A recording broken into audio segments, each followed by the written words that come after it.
მეორე მსოფლიო ომის შემდეგ პოლონეთის სამხედრო კონფლიქტთან ასე ახლოს არასდროს ყოფილა.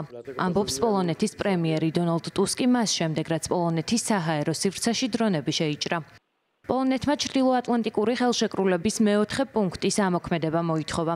ეს მუხლი უფლებას აძლევს ნატოს ნებისმიერ წევრ სახელმწიფოს ალიანსის საბჭოზე უსაფრთხოების საკითხი დააყენოს მაშინ, როცა მის უსაფრთხოებას, ტერიტორიულ მთლიანობას ან პოლიტიკურ დამოუკიდებლობას საფრთხე ემუქრება.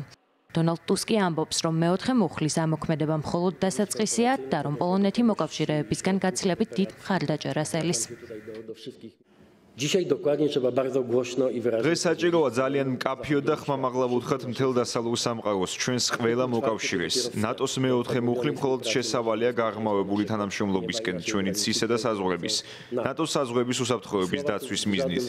სიტყვები აქ საკმარისი აღარ არის. ჩვენ როგორც მეოთხე მუხლის ფორმატში, ისე სახელმწიფოებს შორის პოლიტიკურ კონსულტაციებში ბევრად უფრო დიდ მხარდაჭერას ველით.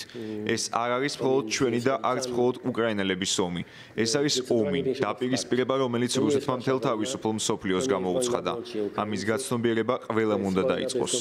მე, ბატონი პრეზიდენტი, ეროვნული თავდაცვის და საგარეო საქმეთა მინისტრები, მჭიდრო თანამშრომლობისთვის ყველა მზად ვართ, მათ შორის საერთაშორისო არენაზეც. ჩვენ მოვაბილიზებთ ჩვენს მოკავშირეებს, დაწყებული ვაშინგტონით ნატოს ყველაზე პატარა ქვეყნებამდე. ყველას შეუძლია საკუთარი წვლილი შეტანა იმაში, რომ რუსული საფრთხის მიმართ საბოლოოდ 100%-ით სერიოზული და რეალური მიდგომა გქონდეს. მოკავშირეებს მტკიცედ აქვთ გადაწყვეტილი დაიცვან ნატოს ტერიტორიის ყოველი სანტიმეტრი.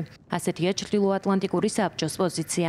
გენერალურმა მდივანმა მარკ რუტემ დღეს საბჭოს შეხვედრის შემდეგ განაცხადა, რომ მოკავშირეები ვითარებას ყურადღებით აკვირდებიან და რომ ნატოს საჰაერო თავდაცვა სრულ მზადყოფნაშია. მისივე განცხადებით განურჩევლად იმისა იყო თუ არა პოლონეთის საჰაერო სივრცის დარღვევა რუსეთის მიერ წინასწარ განზრახული ქმედება, მომხდარი მაინც სრულ უგუნურებად უნდა შეფასდეს.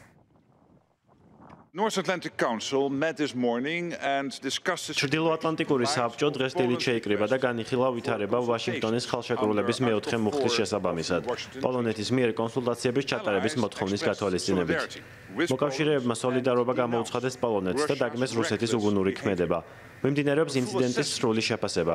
ცხადია, გუშინდელი დარღვევა არ არის იზოლირებული ინციდენტი. ჩვენ ჯერ კიდევ შეფასების პროცესში ვართ. თუმცა მიუხედავად იმისა, იყო თუ არა ეს წინასწარ განზრახული ქმედება, ეს მაინც სრული უგუნურებაა. ჩვენი მესიჯი პუტინისთვის სავსებით ნათელია. მან უნდა შეწყვიტოს ომი უკრაინაში და მშვიდობიანი მოსახლეობის მკვლელობა. შეწყვიტოს ნატოს მოკავშირეების საჰაერო საზღვრების დარღვევა. ჩვენ მზად ვართ, მოვლენებს თვალს ფხიზლად ვადევნებთ და ნატოს ტერიტორიის თითოეულ გოჯს დავიცავთ.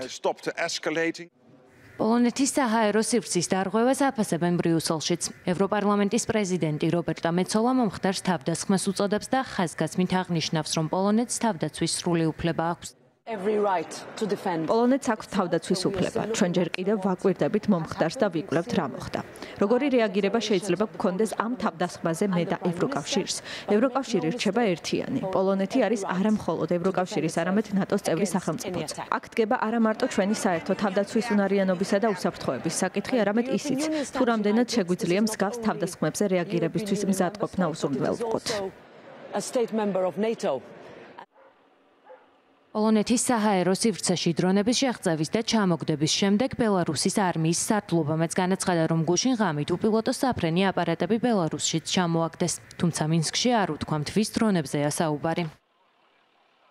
ღამის საათებში რუსეთის ფედერაციასა და უკრაინას შორის უპილოტო საფრენი აპარატების გამოყენებით დარტყმების ურთიერთგაცვლისას ბელარუსის რესპუბლიკის საჰაერო თავდაცვის ძალები განუწყვეტლივ აკვირდებოდნენ კურსს დაკარგულ დრონებს. ზოგიერთი ასეთი დაკარგული დრონი ჩვენი ქვეყნის საჰაერო თავდაცვის ძალებმა ბელარუსის რესპუბლიკის ტერიტორიაზე გაანადგურეს. კრემლის პასუხი კი ამგვარია. ევროკავშირისა და ნატოს ხელმძღვანელობები რუსეთს ყოველდღიურად ადანაშაულებენ პროვოკაციების მოწყობაში და უმეტეს შემთხვევაში არგუმენტების წარმოდგენას არც კი ცდილობენ. განაცხადა კრემლის პრესსპიკერმა დმიტრი პესკოვმა.